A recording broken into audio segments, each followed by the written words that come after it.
और कर्ण का क्या दोष था देखें तो एक बार। अच्छा बताते हैं कि कर्ण जैसा दानी कोई भी नहीं हुआ है।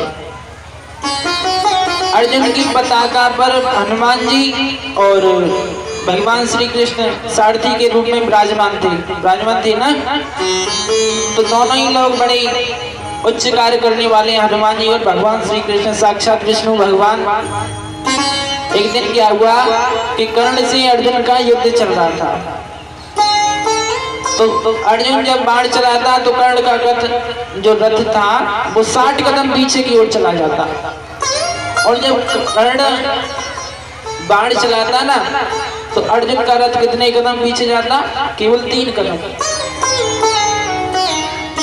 अब जब अर्जुन जैसे ही बाण चलाया करे, रथ 60 कदम पीछे चलाया जाया करे, तो तब तो कुछ भी ना कहा करें भगवान।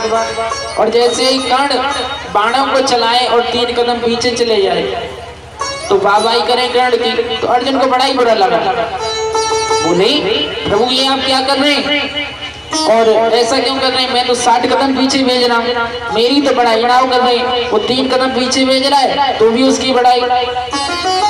तो तब भगवान ने उसे समझाया कि अर्जुन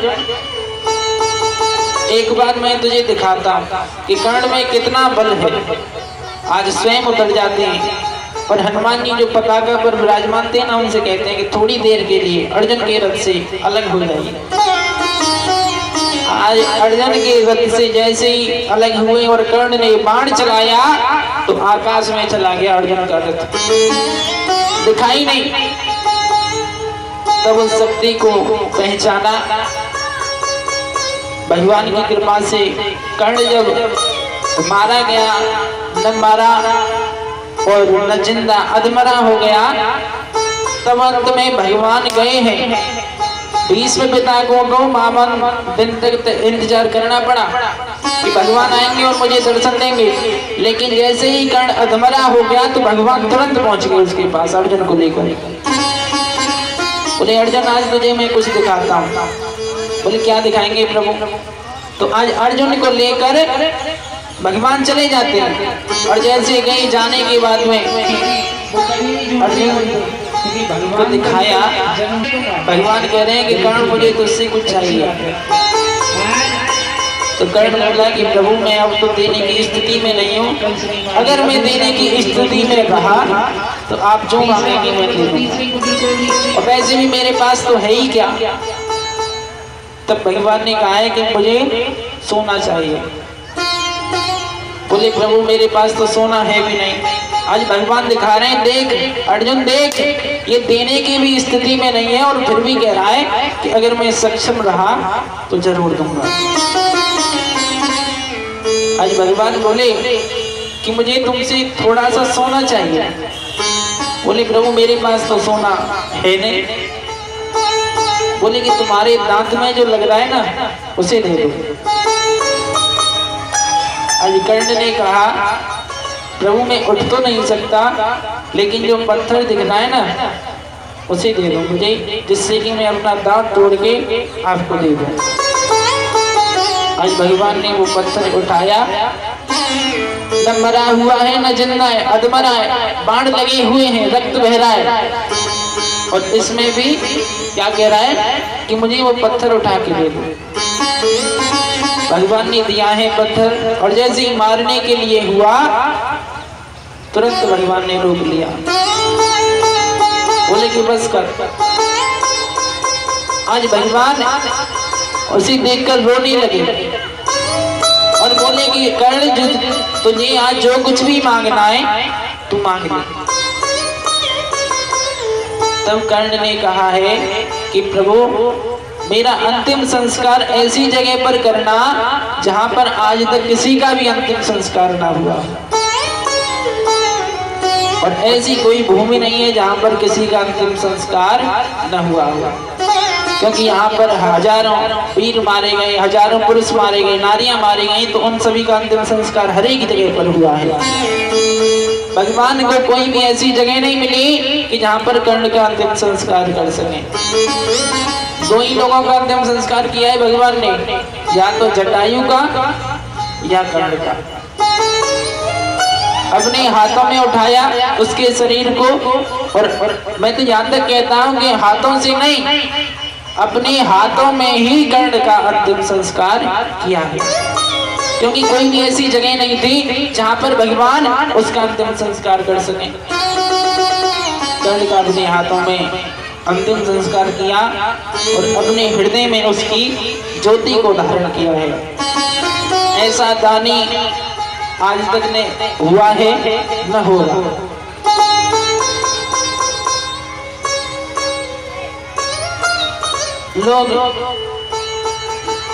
लोगों ने उसे न जाने क्या क्या। अच्छा, जब कर्ण युद्ध लड़ने लगा कौरवों की ओर से, तो भगवान उसके पास में गए हैं। बोले कि तुम दुर्योधन की ओर से क्यों लड़ रहे हो, पांडवों की ओर से लड़ो ना। तब उसने कहा है कि केवल एक दुर्योधन ही है, दुर्योधन ने ही केवल मुझे मित्र कहा है, नहीं तो सभी ने सूत पुत्र कहलाया। सभी मुझसे सूत पुत्र कहते थे, लेकिन दुर्योधन ने मुझे मित्र कहा है, तो मैं अपने मित्र के लिए कुछ भी कर सकता हूँ। बताया है बहुत से लोग हुए, भगवान के भक्त हुए, जिन्होंने तरह तरह की पूजाएं की और भगवान को प्रसन्न कर लिया। ऐसे भी लोग होते हैं जी। और ऐसी बातें किसी से कहो ज्ञान ध्यान की, तो लोग कहते हैं कि महाराज जी ये तो पहलो जमाना हो और अब कछु ना होते। अब इन बातों में कोई फर्क नहीं पड़ता है। पहला जमाना तो बहुत अच्छा हो। बोले कि कैसे अच्छा था? बोले कि पहले बेटी के लिए संतान देखने के लिए जाते थे, विवाह के लिए, तो बिना पूछे कच्चे विवाह कर लेते थे, और अब बेटी अपने आप विवाह कर लेते हैं। तो मैंने एक बार गौर से ध्यान दिया कि न तो पहले अच्छा था न अब अच्छा है। पहले सब जाते थे देखने के लिए दूल्हे को, लेकिन वही नहीं जाता था जिसका विवाह होता था। सबसे पूछते थे कि तुम्हें अच्छा लग रहा है, तुम्हें अच्छा लग रहा है, लेकिन उसी से नहीं पूछते थे कि तुम्हें अच्छा लग रहा है या नहीं लग रहा है। बेटी से कभी नहीं पूछते थे कि तुम्हें पसंद है या नहीं पसंद है। पहले ये था कि बेटी को नहीं पूछते थे, अब ये कि बेटी किसी को नहीं पूछ रही है कि नहीं। तो तरह तरह के भी लोग होते हैं।